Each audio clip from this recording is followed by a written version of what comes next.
बहू या नौकरानी, एक दर्द भरी कहानी। तो चलो सुनाती हूँ आपको कहानी।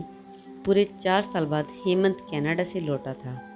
कनाडा में एक ब्यूटी प्रोडक्ट बनाने वाली कंपनी के लिए हेमंत काम करता था। हेमंत अपने देश, अपने घर लौटकर काफ़ी खुश था। एयरपोर्ट पर उतरते ही हेमंत की नज़रें अपने परिवार वालों को खोजने लगी। जल्दी ही उसे अपने माँ, बाप, भाभी, बड़ी बहन और खुद की 3 साल की बच्ची भी एयरपोर्ट पर खड़े नज़र आई। लेकिन उसकी नज़रें शोभा को खोज रही थी। वो सोचने लगा कि शोभा मुझसे मिलने आई क्यों नहीं, और ऊपर से उसने हमारी छोटी सी बच्ची को भी यहाँ भेज दिया। अश्विन एयरपोर्ट पर सबसे हंसी खुशी मिला। फिर उसने शोभा के बारे में पूछा तो उसकी दीदी बोल पड़ी, भाई वो घर पर ही है, तुम्हारे लिए खाना तैयार कर रही है। वह तो आज ही तुम्हारे आने की खुशी में काम करने लगी है, वरना वो कोई काम कहाँ करती है। अश्विन ने अपनी बेटी को प्यार से उठा लिया, लेकिन उसकी बेटी उसे देखकर रोने लगी। लाओ मुझे दो बच्ची को, वह तुम्हें काफ़ी दिनों से बाद देख रही है ना, इसलिए पहचान नहीं पा रही है। कहते हुए दीदी ने बच्ची को अपने पास ले लिया। सभी टैक्सी में बैठकर अपने घर की तरफ रवाना हुए। अश्विन अपने परिवार से मिलकर खुश था, लेकिन ये बात कि शोभा उसे एयरपोर्ट पर मिलने नहीं आई उसे काफ़ी परेशान कर रही थी। वो सोचने लगा, क्या खाना बनाना इतना ज़्यादा ज़रूरी था, मुझसे मिलने से भी ज़्यादा, और वो भी तब जब मैं 4 साल बाद वापस आया हूँ। इन्हीं ख्यालों में घर तक का आधा रास्ता बीत गया।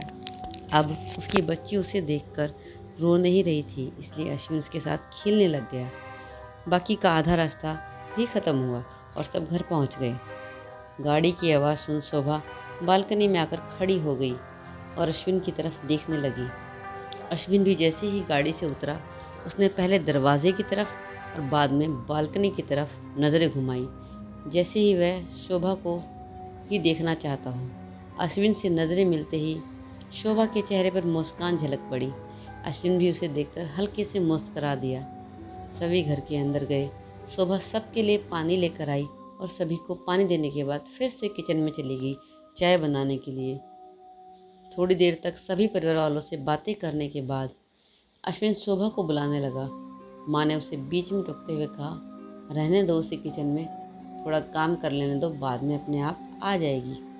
तुम बैठो यहाँ मेरे पास, वैसे भी कहाँ ज़्यादा काम करती है वह। अश्विन यही बात दूसरी बार शोभा के बारे में सुन रहा था। अब उसने सोचा कि मेरे परिवार वाले मुझसे झूठ थोड़े ही बोलेंगे। हर दिन नहीं होता होगा उसको इतना काम, आज थोड़ा सा है, करने देते हैं, मैं बाद में उससे बात कर लूँगा। अश्विन अपने परिवार वालों से बातचीत में मगन हो गया। एक के बाद एक रिश्तेदार और पड़ोसी अश्विन को मिलने आते रहे और शोभा को किचन से बाहर निकलने का समय ही नहीं मिला। शोभा के लिए चाय बनाना, नाश्ता बनाना, यही करते करते शाम हो गई। शाम होते ही अकेली शोभा इस बड़े परिवार का खाना बनाने में जुट गई। 2 घंटे बाद भी सभी परिवार वाले खाना खाने के लिए डाइनिंग टेबल पर बैठे थे, सिवा शोभा के। अश्विन चाहता था कि शोभा भी उसके साथ बैठकर खाना खाए, लेकिन फिर माँ ने कहा, अगर वह भी खाना खाने बैठ जाएगी तो सबको खाना परोसेगा कौन। सभी के खाना खाने के बाद शोभा ने अकेले खाना खाया। रात को सोने के वक्त अश्विन और शोभा अच्छे से मिल पाए। अश्विन शोभा के साथ काफ़ी बातें करना चाहता था, लेकिन वह उसके चेहरे पर थकान और नींद अच्छे से देख सकता था, इसलिए उसने शोभा को परेशान ना करने का फैसला किया और उसे सोने दिया। शोभा सोने ही वाली थी कि उसकी छोटी सी बच्ची रोने लगी, तो शोभा तुरंत उठकर उससे दूध पिलाने के लिए चली गई। अश्विन कब सो गया उसे पता ही नहीं चला। जब सुबह बच्ची की रोने की आवाज़ आने लगी तो अश्विन उठा और शोभा को पुकारने लगा। जब शोभा पास नहीं दिखी तो उसने बच्ची को चुप कराया और फिर से सुला दिया। अश्विन बाद में शोभा को देखने लगा तो शोभा उसे फिर से किचन में मिली, जो सुबह सुबह ही जल्दी उठकर घर वालों के लिए चाय नाश्ते की तैयारी में लग गई थी। अब अश्विन सोचने लगा, माँ और दीदी तो कहती है कि शोभा ज़्यादा काम नहीं करती, लेकिन जो मैं देख रहा हूँ वो तो कुछ और ही है। अश्विन अब समझ गया था पर वो अपनी माँ को ऐसा नहीं बोल सकता था कि शोभा से ज़्यादा काम ना कराया करो। इसलिए अब उसने खुद ही शोभा की मदद करना शुरू कर दिया था। अश्विन के हाथ बटाने से शोभा को थोड़ा अच्छा लगने लगा था। पहले जहाँ उसका चेहरा थकान से उतरा रहता था, अब उस पर थोड़ी थोड़ी चमक आने लगी थी। अश्विन ने कुछ दिनों में यह महसूस कर लिया था कि शोभा अब शोभा नहीं रही जिसे अश्विन शादी करके लाया था। वो तो कोई और थी जो तोते की तरह बोलती थी, और ये शोभा तो बिल्कुल चुप है, गुमसुम है। ऐसा लगता है जैसे किसी के दबाव में हो, किसी डर की वजह से सहमी हुई हो। अश्विन शोभा को उसके काम में और ज़्यादा मदद करने लगा। अश्विन का ऐसा व्यवहार अब घर वालों को खटकने लगा।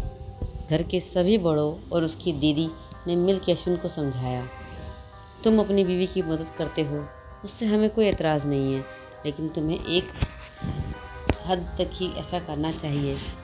जब तक कोई तुम्हें ऐसा करते ना देख रहा हो तब तक सब ठीक है, लेकिन जब कोई तुम्हें बीवी के होते हुए बर्तन धोते हुए देखे तो वो अच्छा थोड़ी ही लगता है। और सोचो, आगे चलकर शोभा को तुम्हारे हेल्प की याद पड़ गई तो तुम्हारा अपना काम में ध्यान लगाना मुश्किल हो जाएगा। अश्विन हमेशा से ही अपने परिवार वालों की बात मानता आया था। जिस तरह से सबने अश्विन को समझाया था, अश्विन भी उनकी बातों में आ गया। अब अश्विन शोभा की मदद करने से कतराता था। कभी कभार वह बच्ची के लिए भी दूध गर्म कर लिया करता था, उससे ज़्यादा कुछ नहीं। घर वालों ने अश्विन को विदेश जाने से मना कर दिया और कहा कि यहीं पर कुछ काम कर लो। अश्विन अपने घर से ही ब्यूटी प्रोडक्शन ऑनलाइन बेचना शुरू कर दिए। उसका परिवार भी बढ़ गया। अब उसे 2 बेटियां और एक बेटा था। दोनों बेटियां स्कूल जाने लगी थी, लेकिन बेटा अभी भी छोटा था। जितना अश्विन कमाता था उतना सबके लिए काफ़ी न था।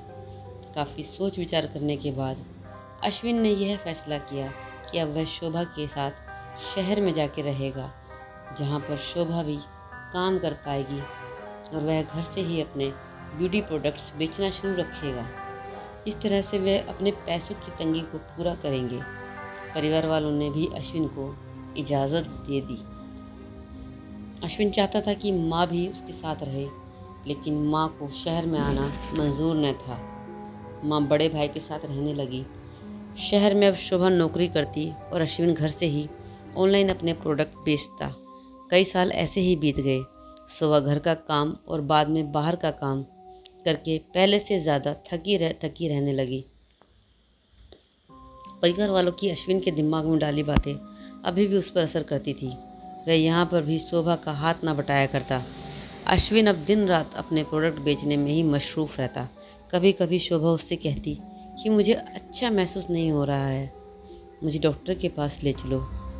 वो हाँ कह देता, लेकिन अपने काम में इतना खो जाता कि कभी उसको डॉक्टर के पास ले ही नहीं जाता। शोभा तो बीमार थी, लेकिन एक बार अश्विन बहुत बीमार हो गया। इतना बीमार हो गया कि उसे अस्पताल में भर्ती करवाना पड़ा। अस्पताल में अश्विन के पास सिर्फ शोभा थी और कोई नहीं। इतना बीमार होने के बाद भी उसके परिवार वाले सिर्फ उससे मिलकर वापस आने अपने घर चले गए थे, लेकिन उसका सहारा बनने के लिए, उसकी तकलीफ़ बांटने के लिए कोई भी उसके साथ नहीं था। बिस्तर पर पड़े और शारीरिक तकलीफ से गुजर रहे अश्विन को अपनों का ऐसा व्यवहार कहने के बाद भी उसकी तकलीफ़ को वो नज़रअंदाज करता आया था। अश्विन को अब अपना दर्द शोभा के दर्द के आगे मामूली सा लगने लगा। उसके दर्द को ना बांटकर उसने बहुत बड़ा गुनाह किया हो, ऐसा उसे लगने लगा। पश्चाताप के आंसू अश्विन की आंखों में बहने लगे। उसने अपनी बीवी को बहुत तकलीफ़ दे रहा था। फिर वह सोचता है कि उसने भी तो शोभा के साथ ज़िंदगी भर यही किया है। क्या वो शोभा का जीवन साथी सिर्फ नाम का ही नहीं था? जब साथ देने की बारी आती तो उसने दूसरों के बहकावे में आकर उसे किनारा कर लिया था। यहाँ तक कि शोभा के खुद के अपने मुंह से सारी गलतियों और गुनाहों के लिए शोभा से माफ़ी मांग दोस्तों का मतलब होता है जीवन के हर उतार चढ़ाव में, जीवन के हर मोड़ में जो साथ दे। साथ होने और साथ देने में इतना उतना फ़र्क होता है जितना सिर्फ वादा करने में और सचमुच वादा निभाने में होता है। दोस्तों, एक पत्नी की दर्द भरी कहानी पति के दृष्टिकोण से हमने बयां की है। इस कहानी को पढ़कर किसी भी पति या पत्नी का अपने जीवन साथी के प्रति व्यवहार सुधर जाएगा तो इस कहानी को लिखने का उद्देश्य सफल हो जाएगा। पूरी कहानी पढ़ने के लिए धन्यवाद। चैनल पर नए हैं तो चैनल को सब्सक्राइब कर दो, वीडियो अच्छी लगी तो लाइक कर दो। थोड़ी सी आज मेरी गला ख़राब है, उस वजह से प्रॉब्लम हुई कहानी में, तो आपको नेक्स्ट कहानी में बहुत अच्छे से पढ़कर बताऊंगी। तो चलिए फिर, बाय बाय।